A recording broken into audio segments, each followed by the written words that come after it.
Parliament ఎన్నికల్లో 14 సీట్లే target గా కాంగ్రెస్ జనజాతర సభలను నిర్వహిస్తోంది. అందులో భాగంగా ఇవాళ ఆదిలాబాద్ లో జనజాతర సభ జరగనుంది. సభ ఏర్పాట్లను రాష్ట్ర మంత్రి సీతక్క పర్యవేక్షిస్తున్నారు. సభలో సీఎం రేవంత్ రెడ్డి పాల్గొని క్యాడర్ కు దిశానిర్దేశం చేయనున్నారు. సభకు సంబంధించి మరింత సమాచారం ఆదిలాబాద్ నుంచి దేవిదాస్ అందిస్తారు. ఎన్నికల్లో 14 సీట్ల టార్గెట్ గా కాంగ్రెస్ ఎన్నికల శంఖారావాన్ని పూరించింది. రాష్ట్ర వ్యాప్తంగా కాంగ్రెస్ జనజాతర సభలను నిర్వహిస్తుంది. ఈ రోజు ఆదిలాబాద్ లో జరిగే జనజాతర సభకు సీఎం రేవంత్ రెడ్డి పాల్గొననున్నారు. ఆదిలాబాద్ పార్లమెంట్ లో ఆదివాసీ బిడ్డ ఆత్రం సుగుణ పోటీ చేస్తున్నారు.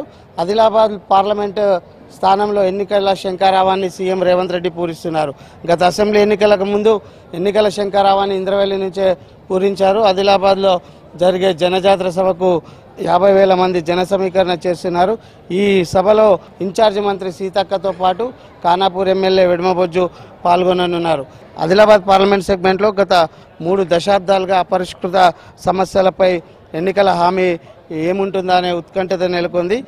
ఆదిలాబాద్ సిమెంట్ ఫ్యాక్టరీతో పాటు airport, Adilabad Armoor railway line సమస్యలు పెండింగ్లో ఉన్నాయి. ఈ సమస్యలకు కాంగ్రెస్ పార్టీ స్టాండ్ ఎలా ఉండబోతుంది, దీనిపై కాంగ్రెస్ ఎలాంటి హామీ ఇవ్వబోతుందని పార్లమెంటు ప్రజలు ఎదురు చూస్తున్నారు. ఓవరాల్గా చూస్తే ఆదిలాబాద్ పార్లమెంటు పరిధిలో జరిగే ఎన్నికల శంఖారావానికి అత్యంత ప్రాధాన్యత ఉంది. ఇక్కడి నుంచే ఇంద్రవెల్లి సభ నుంచి కీలక ప్రకటన చేశారు. మరోవైపు ఆదివాసీల సంక్షేమానికి కాంగ్రెస్ పార్టీ కట్టుబడి ఉందని తమ చిత్తశుద్ధి దిశగా ఈ సభలో కీలక ప్రకటనలు చేసే అవకాశం ఉంది. ఎన్నికల షెడ్యూల్ రావడంతో ఆదివాసీ సంక్షేమ చర్యలు కావచ్చు, ఇంకా ఇతరత్ర 6 గ్యారంటీ పథకాల్లో కొన్ని నిలిచిపోయాయని ఇప్పటికే కాంగ్రెస్ పార్టీ ప్రకటించింది. ఎన్నికల కోడ్ పూర్తయిన వెంటనే ఆగస్టు 15 లోపు 6 గ్యారంటీల్లో ఈ 2 లక్షల రుణమాఫీని ప్రకటించే అవకాశాలున్నాయి.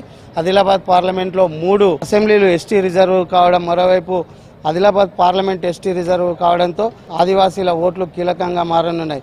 ఆదివాసీల గోండు తెగల్లో దాదాపు 4,60,000 ఓట్లు ప్రాబల్యాన్ని చూపెట్టనున్నాయి.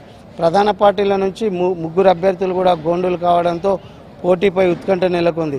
ఏదేమైనా ఆదిలాబాద్ జిల్లాలో ఈ అపరిష్కృత సమస్యలపై గత ఎంపీలు హామీలు ఇచ్చి కూడా నెరవేర్చలేదని కాంగ్రెస్ ఇప్పటి వరకు ఆరోపిస్తూ వచ్చింది. ప్రస్తుతం అధికారంలో ఉన్న కాంగ్రెస్ పార్టీ ఏ దిశగా చర్యలు తీసుకుంటుందని పార్లమెంటు ప్రజలు ఎదురు చూస్తున్నారు. మరోవైపు 2008 మధ్యంతర ఉప ఎన్నికల్లో కాంగ్రెస్ పార్టీ స్థానాన్ని కైవసం చేసుకుంది. 2009, 2014, 2019లో జరిగిన ఎన్నికల్లో కాంగ్రెస్ కేవలం 3వ స్థానానికే పరిమితమైన పరిస్థితి ఉంది. ఈసారి రాష్ట్రంలో కాంగ్రెస్ పార్టీ అధికారంలోకి రావడంతో ఈ కాంగ్రెస్ పార్టీ ఈసారి ఎలాగైనా ఆదిలాబాద్ లోక్స్థానంపై తమ జెండా ఎగరవేసే దిశగా పావులు కదుపుతుందని చెప్పవచ్చు. ఓవరాల్గా చూస్తే కాంగ్రెస్ జనజాతర సభ నుంచి కీలక హామీలు రేవంత్ రెడ్డి ఇస్తారనే ఆశలు ప్రజల్లో నెలకొన్నాయి. కెమెరామెన్ విఠల్తో దేవిదాస్, V6 న్యూస్, ఆదిలాబాద్ నుంచి.